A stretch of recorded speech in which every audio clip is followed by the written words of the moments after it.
Okey, yang pertama, kenapa orang Syiah masuk Syiah? Kenapa orang Syiah masuk Syiah? Yang kedua, Kenapa dia betul-betul memperjuangkan Syiah kan? Seolah-olah itu ada ultimate truth diorang. Sedangkan dah bagi banyak. Yang pertama. Yang kedua adalah tadi kita ada di dilema nak mengatakan Syiah tu kafir ataupun sesat. Okey. So kata kalau dia kafir, then kenapa kita tidak anggap dia kafir semacam orang Kristian? Kalau kita anggap dia sesat, macam mana kita nak bertaamul dengan orang sesat? Katakan satu masa nanti akan satu lagi ada agama baru atau mazhab yang boleh jadi baru. Kalau sekarang Syiah, mungkin nanti akan ada virus lain A, B, C, D, E. So macam mana kita nak bertaamul?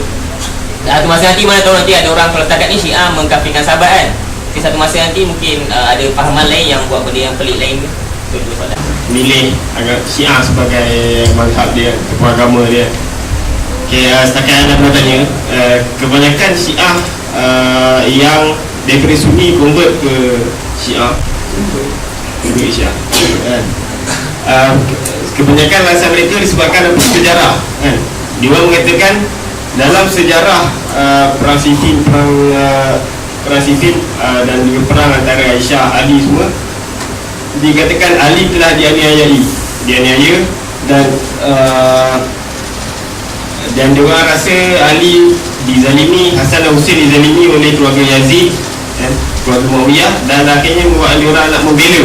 Sebab sampai sekarang dia orang akan sentiasa mengungkit kisah Yazid bunuh Hasan, Husain dan sebagainya, dan dia akan ukit-ukit kisah Aisyah perang dengan Ali dan sebagainya. Dan antara sebab lain,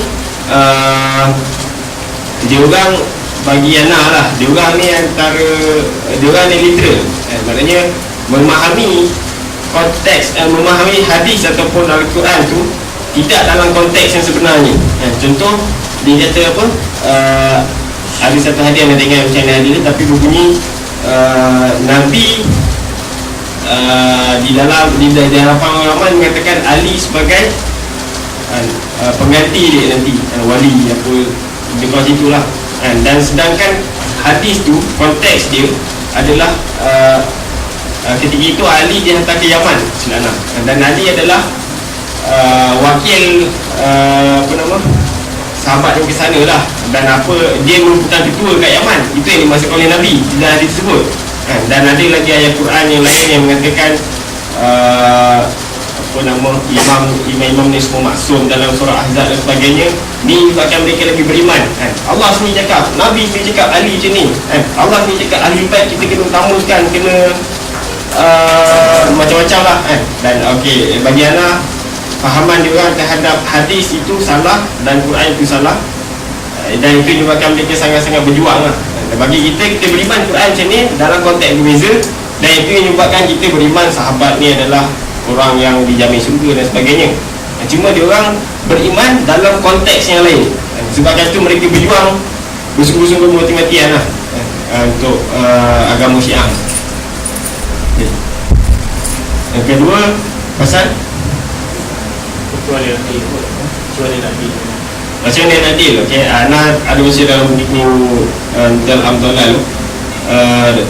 Okey, kenapa kita dalam dilema? Satu, sebab Syiah dia ada banyak mazhab dan kita kalau nak bertamu dengan orang, kita kena tengok mazhab macam mana. Dia mazhab apa? Adakah Zaidiyah, adakah Ja'fariyah? Dan Ja'fariyah sendiri ada 12 cabang, ada yang mengatakan 17, ada yang mengatakan 15, dan macam-macam cabang. Dia orang ada pula golongan usuli, golongan akhbari dan macam-macam lagi. Dan kalau kita bukan orang cakap, aku bukan Syiah macam ni, aku bukan Syiah macam ni. So kita kena banyak bertabayun dengan orang. Kau ni Syiah macam ni sebenarnya? Dia akan cerita macam mana. Dan sebenarnya untuk bertamu dengan dia orang adalah sama seperti kita bertamu dengan orang-orang sesat yang lain lah. Dan tanggungjawab kita untuk, kalau kita tak bertamu dengan dia orang, kita tak boleh nasihat dia orang, nak islah fahaman dia orang. Jadi nak tak nak kita kena bertamu dengan dia orang, dan dalam masa sama kita kena betulkan fahaman dia orang terhadap Islam. Macam mana? Dia punya soalan itu. Okay. soalan dia mungkin bunyi macam ni lah. Kalau konteks Malaysia dalam Malaysia setakat ni nampaknya kita tangkap orang kan. Jadi dia soalan dia, Okey, kita tak tangkap pun. kalau kat Malaysia, So pertama macam mana patut kita buat dengan diorang? okey, kalau kat Malaysia diorang boleh mengamalkan agama diorang, boleh mengamalkan Syiah, tapi tak boleh disebarkan. Dan inilah yang berlaku kepada di Iran. And fair and square yang kata kan. Kat Iran dia cakap Sunni tak boleh sebarkan ajaran Sunni. Dan Syekh Ahmad Taib dan juga ulama-ulama lain, Qaradawi dan sebagainya mengatakan kalau diorang nak duduk agama dalam negara Sunni, dengan syarat diorang tak boleh nak sebarkan fahaman diorang. Dan macam tu kot. Itu macam ni. Ada nampak macam kalau nak disebarkan, dia tak haramkan dulu. Maksudnya terus kata Cina terus dulu. Sebab kalau kita bagi, lepas tu bagi tak bagi. anda tak tahu Arab Salamat.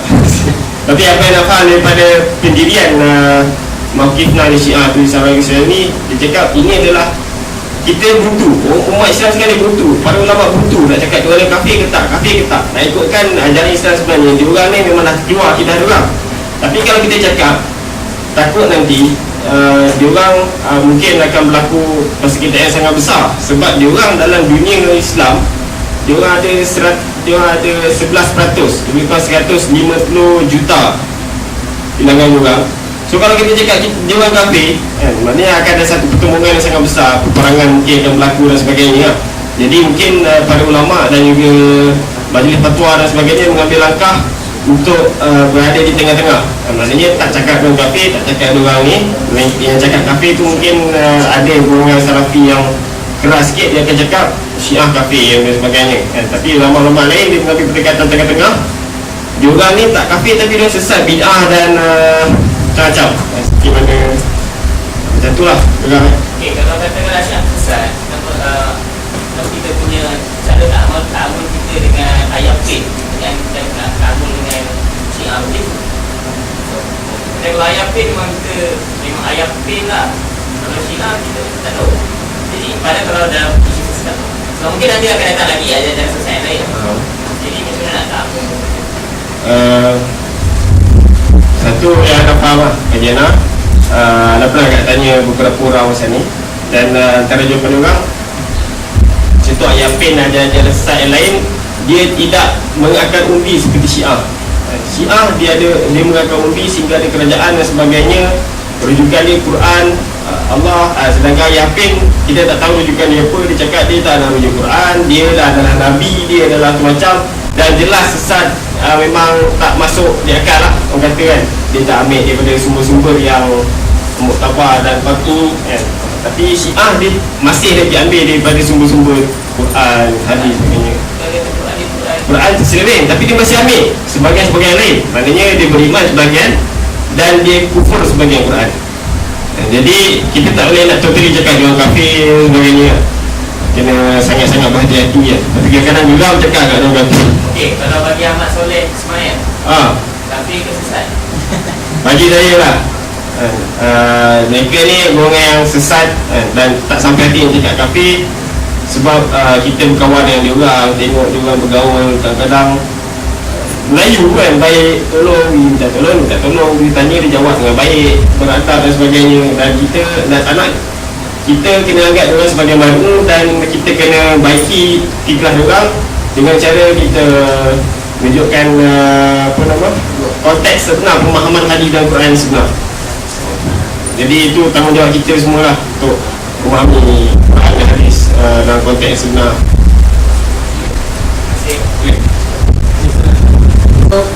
Syiah Ismailiyah dengan Qur'an ni,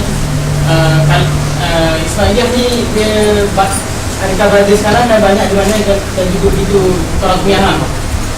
Dan anak tanya bila mana cetusnya revolusi Iran dan yang Khomeini yang dalam ni, dia menjatuhkan tak silap itu syairan yang ibunya saya dekat kerja Pak Yen. Syairan, adakah syairan Sunni kan? Adakah syairan bermazhab Sunni kan? Dan untuk soalan tanya satu soalan, adakah imam-imam yang diimani oleh Syiah ni, yang 12 dan 7 yang semua ni, adakah mereka ini bermazhab lain kan? Maknanya mereka ada satu mazhab namanya mazhab Ahli Bait. Ini sini boleh jawab. Adakah imam-imam semua ni, adakah diorang ni ada Ahli Bait ni ada satu mazhab sendiri yang lain daripada sahabat-sahabat yang lain daripada ni kan? Kita tolong jawab. Baiklah. Pertama, Bang Ismailiyah dan orang Mitah ni, kita anda tengok dekat ni macam tak ada bukti kewujudan lagi lah. Kita nampak yang jelas lah Rafidah sahaja. Yang kedua, Syah Iran yang kita tahu nama dia Shah Pahlavi. Shah ni maknanya raja lah, macam Shah Rukhan, Shah Berbelahan, apa kalau ni sebagainya tu nama dia Shah, gelaran. Yang kita tahu yang cara petang tadi dia lebih takbir secularism daripada takbir Syiah sendiri lah. So dia buat apa? Dia Syiah, cuma dia secularism lebih. Sebab tu komuniti tak puas dengan dia, dan dia lebih memenangkan agenda penjajah daripada agenda Syiah tu sendiri. Dan yang ketiga, ni yang saya tanya Fatihan ni, nak tanya apa, ada buat azhab sendiri atau tak, Allah Alam. Cuma nak tambah soalan sakit tadi Pak Ana, kalau yang Syiah ni dia, kalau kita sangkut dia kafir, kita kena tengok peringkat dia tadi lah. Syiah Zaidiyah dia tak kafir. Tapi kalau Syiah Ismailiyah yang mengatakan ahli ilah, itu jelas lah dengan akidah dia. Dan Syiah Rafidah ni pula, ini ada macam saya kata tadi, jumhur kata dia adalah Muslim tapi Syiah yang sesat sebagainya. Cara untuk kita ta'amul dari mereka, pandangan saya, pandangan anak, nak tak nak kita perlu pertama sekali harus kita didik masyarakat kita sendiri tentang Islam, agama yang paling benar sekali. Islam agama hujah macam Dr. Tafsir sebut. Dan Islam ni ada sampai yang masa kita akan gunakan Ustaz Sultan untuk kita bahagian yang hujah tak boleh cover. Pertama sekali kena ada tujuh pendidikan ataupun bagi tarbiyah untuk diri kita, anak-anak kita jaga masing-masing daripada ancaman Syiah ni sendiri. Anda tengok yang kedua, bila kekuatan Islam tu, macam Akhil Soleh pernah sebutkan, zaman Mahdi Muhammad, zaman UMNO kuat, dia takut nak masuk Malaysia, dan dia ada Malaysia dan dia takut nak berkembang lah. Sebab kat situ ada satu, orang kata satu umat Islam pun tak tahu, tapi ada kekuatan syaukah umat Islam tu lah pada kerajaan UMNO BN pada waktu tu. Jadi Syiah ni takut nak berkembang, dan dia takut kerana sebab kuat dia jadi ancaman macam IMP. Semua orang bersatu. Macam mana seorang bersatu, IMP ni sesat, hancur semua sebenarnya. Tapi kalau attack ni, ini human right, ini masyarakat tak ada pendidikan dan tak ada kekuatan dan kesatuan. Jadi itulah, jadi kena berbalik pada kita kena bersatu lah. Dan pandangan anda tentang yang tadi tu, yang sebab proses Syiah, anda nampak ada dua. Pertama sekali, bila dia dah kena, macam saya kata itu sebenarnya tashkis kan. Ada satu buku paling terkenal kat UAE nama dia Tumah Tadai itu. Tumah Tadai itu paling terkenal dia dekat dia. Selepas itu aku telah menjadi hidayah. Satu pengembaraan orang Mesir, dia pergi Iran dan diulang alik Iran dan Mesir, dan dia sebut sebenarnya Syiah tak betul, Sunni salah. Dia kena tashkik kan, macam biasa kena tashkik dan sebagainya. Kadang-kadang masalah politik A dia boleh B kan, dia boleh B dia boleh B, politik A dia kena tashkik, Bukhari salah, ni salah, ni pelacur ni semua laras kita tashkik, dia bidah pada Syiah. Yang kedua, golongan yang daripada kecil dia tak pernah kenal Sunni, akidah Sunni tu, dia ikut mak ayah taklid, dan dia menjadi pengikut, dia tak pernah tahu kebenaran lah. Macam anda tengok satu hari anda makan dengan Bangali dekat Perak, makan-makan budak remaja dia ni bina buruh kan, semua dalam rasa 18 lah, tak sampai 20. Yang tanya dia buka puasa apa tak makan ikan semua, macam maknanya bila sendiri memang semuanya Syiah lah.